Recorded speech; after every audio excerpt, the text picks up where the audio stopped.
নমস্কার, দুপুর 12টার খবর দিনভর নিয়ে আমি অতনু রয়েছি আপনার সঙ্গে। শুরুতেই সুপ্রিম কোর্টের খবরে তো নজর রাখতেই হবে, তার কারণ দুই বিচারপতির বেনজির দ্বন্দ্বে মেডিকেল সংক্রান্ত যাবতীয় মামলা সরে গেল সুপ্রিম কোর্টে, এবং এই মামলার যা যা নথি সেই নথি সবকিছু হস্তান্তর করতে হবে 3 সপ্তাহের মধ্যে। এবার সুপ্রিম কোর্টেই হবে এই মামলার শুনানি। অত্যন্ত গুরুত্বপূর্ণ একটি জায়গা এবং তাৎপর্যপূর্ণ তো বটেই ভারতের আইন ব্যবস্থার দিক থেকে।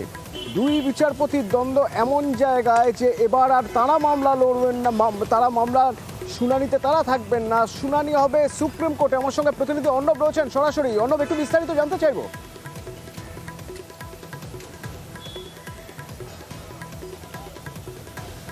দেখো, 3 সপ্তাহের মধ্যে কলকাতা হাইকোর্টের বিচারপতি অভিজিৎ গঙ্গোপাধ্যায়ের একক বেঞ্চ এবং বিচারপতি সৌমেন সেনের ডিভিশন বেঞ্চের আপিল মামলা, মেডিকেলে এমবিবিএসে ভর্তির দুর্নীতি মামলা, এসটি সার্টিফিকেট জাল করে ভর্তির দুর্নীতি মামলা, এই দুই মামলা অর্থাৎ একদিকে একক বেঞ্চের মামলা, অন্যদিকে ডিভিশন বেঞ্চের আপিল মামলা, দুই বেঞ্চের মামলার যাবতীয় নথি তা সুপ্রিম কোর্টে হস্তান্তর অর্থাৎ স্থানান্তর করার নির্দেশ দিল।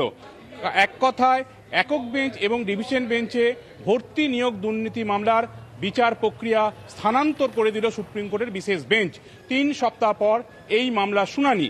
এই 3 সপ্তাহের মধ্যে যারা মামলাকারী রয়েছেন বা যারা মামলায় অন্তর্ভুক্ত হতে চান, যারা যা আবেদন করতে চান, তাদের প্লিডিংস অর্থাৎ তাদের এই আইনি যে বিষয়গুলি রয়েছে, পদ্ধতিগত বিষয়গুলি রয়েছে, মামলা দায়েরের বা আদার্স বিষয়গুলি রয়েছে, সেগুলি কমপ্লিট করার নির্দেশ দেওয়া হয়েছে।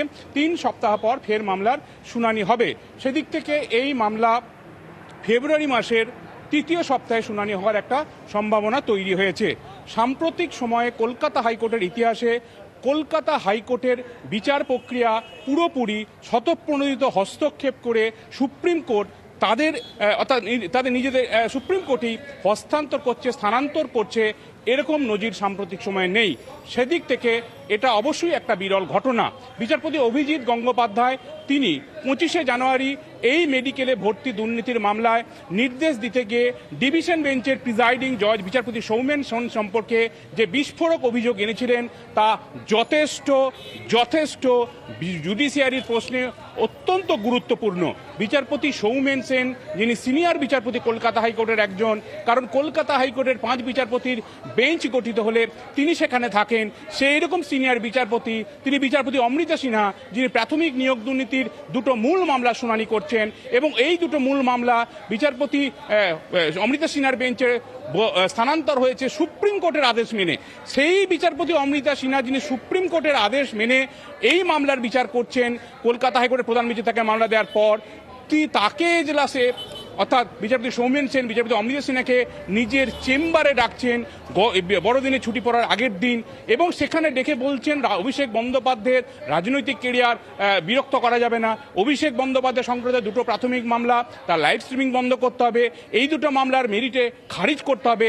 একজন সিনিয়র বিচারপতি অমৃতা সিনহাকে যখন বলছেন মামলা খারিজ করতে হবে, তাহলে আর সেটা বিচার কোথায় রইল? এটা তো কার্যত একটা কাঙ্গারু কোর্ট। কার্যত এই বিষয়টা কি নিজের নির্দেশনামার মধ্যে 1, 2, 3 করে যেভাবে পয়েন্ট আকারে উল্লেখ করেছেন বিচারপতি অভিজিৎ গঙ্গোপাধ্যায়, তাতে আইনজীবীদের একটা অংশ মনে করছিল যে এটা হায়ারার্কি অর্থাৎ একক বেঞ্চ ডিভিশন বেঞ্চ সম্পর্কে যে মন্তব্য লিখেছে এটা করা যায় না জুডিশিয়ারিতে। তাই জুডিশিয়াল ডিসিপ্লিন ব্রেক করেছেন বিচারপতি গঙ্গোপাধ্যায়, তার বিরুদ্ধে আজকে হয়তো কড়া পদক্ষেপ নেবে সুপ্রিম কোর্ট। কিন্তু সুপ্রিম কোর্ট আজকে 10:30 বসার কথা ছিল, কিন্তু বসলো কিছুক্ষণ পরে। প্রধান বিচারপতি DY চন্দ্রচূড় তিনি প্রথমেই জানালেন তাদের বসতে একটু দেরি হয়েছে, কারণ তারা নিজেদের মধ্যে আলাপ আলোচনা করছিলেন, এবং এই আলোচনার মাধ্যমে তারা সিদ্ধান্ত নিয়েছেন 3 সপ্তাহের মধ্যে একক বেঞ্চ এবং ডিভিশন বেঞ্চের যাবতীয় বিচার প্রক্রিয়া সুপ্রিম কোর্টে স্থানান্তরের নির্দেশ দেওয়া হচ্ছে। কিন্তু এখানে একটা বিষয় খুব গুরুত্বপূর্ণ। রাজ্য সরকারের আইনজীবী কপিল সিব্বাল সিনিয়র অ্যাডভোকেট এবং অভিষেক বন্দ্যোপাধ্যায়ের আইনজীবী ডক্টর অভিষেক মনু সিংভি, তাদের বক্তব্যের মূল মেরিট হচ্ছে যেভাবে বিশেষ বেঞ্চ বসেছে এরকম বিশেষ বেঞ্চ প্রায়শই বসতে হবে। কেন প্রায়শই বসতে হবে?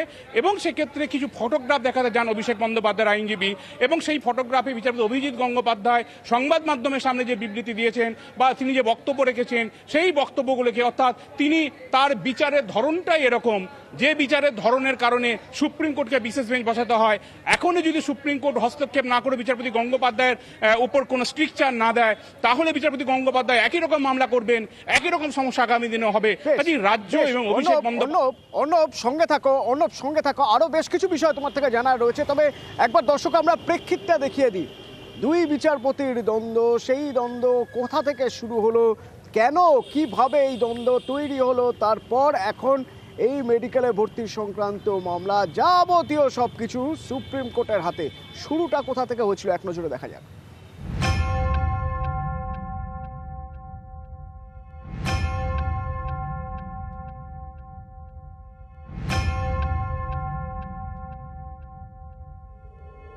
মেডিকেলে ভর্তিতে দুর্নীতির অভিযোগ, তদন্তভার সিবিআইকে দেওয়া নিয়ে এবার নজিরবিহীন দ্বন্দ্ব কলকাতা হাইকোর্টের দুই বিচারপতির।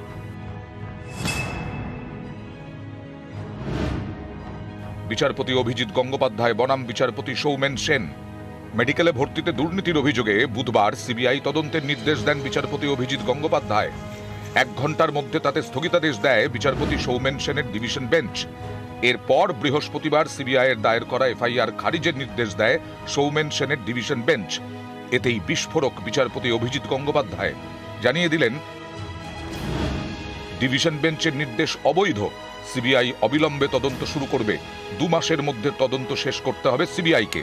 এই সব নির্দেশ দিতে গিয়েই এদিন বিচারপতি গঙ্গোপাধ্যায় বলেন,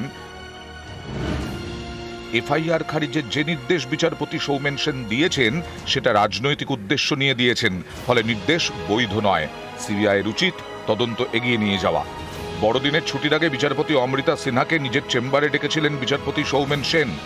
সেখানে বিচারপতি সিনহাকে রাজনৈতিক নেতার মতো নির্দেশ দেন বিচারপতি সেন। প্রথমে বলেন, অভিষেক বন্দ্যোপাধ্যায়ের রাজনৈতিক ভবিষ্যৎ আছে, তাকে বিরক্ত করা যাবে না। বিচারপতি অমৃতা সিনহার এজলাসের শুনানির লাইভ স্ট্রিমিং বন্ধ করতে হবে। বিচারপতি সেনেও বলেন, প্রাথমিকের 2টি মামলা খারিজ করতে হবে বিচারপতি সিনহাকে। কলকাতা হাইকোর্টের প্রধান বিচারপতিকে সব জানান বিচারপতি অমৃতা সিনহা। আমি বিচারপতি সিনহার কাছ থেকে এটা জানতে পেরেছি। বিচারপতি সৌমেন সেন স্পষ্টই একটি রাজনৈতিক দলের হয়ে কাজ করছেন, তাই সুপ্রিম কোর্টের উচিত তাঁর সমস্ত নির্দেশ খারিজ করা। নির্দেশনামা এবং আবেদনপত্রের কপি ছাড়াই সিঙ্গল বেঞ্চের নির্দেশের ওপর স্থগিতাদেশ দিচ্ছেন বিচারপতি সেন। ভুল বার্তা পাঠাচ্ছেন বিচারপতি সেন। এই মামলায় রাজনৈতিক স্বার্থ জড়িত থাকা ব্যক্তির মতো আচরণ করছেন বিচারপতি সেন। কয়েকজন রাজনৈতিক ব্যক্তিকে বাঁচানোর চেষ্টা করছেন। কেন তার বিরুদ্ধে ইমপিচমেন্টের প্রক্রিয়া শুরু হবে না? কেন সুপ্রিম কোর্টের নির্দেশ থাকা সত্ত্বেও 2 বছর ধরে তার বদলি হচ্ছে না? অন্য বিচারপতিদের তো হয়ে গেছে, কে তাকে বাঁচাচ্ছে? আমি দেশের প্রধান বিচারপতিকে বিষয়টি দেখার জন্য অনুরোধ করব। এরপরেই মেডিকেলে ভর্তির দুর্নীতি মামলায় সিবিআইকে 2 মাসের মধ্যে তদন্ত শেষ করার নির্দেশ দেন বিচারপতি অভিজিৎ গঙ্গোপাধ্যায়। নিউজ 18 বাংলা।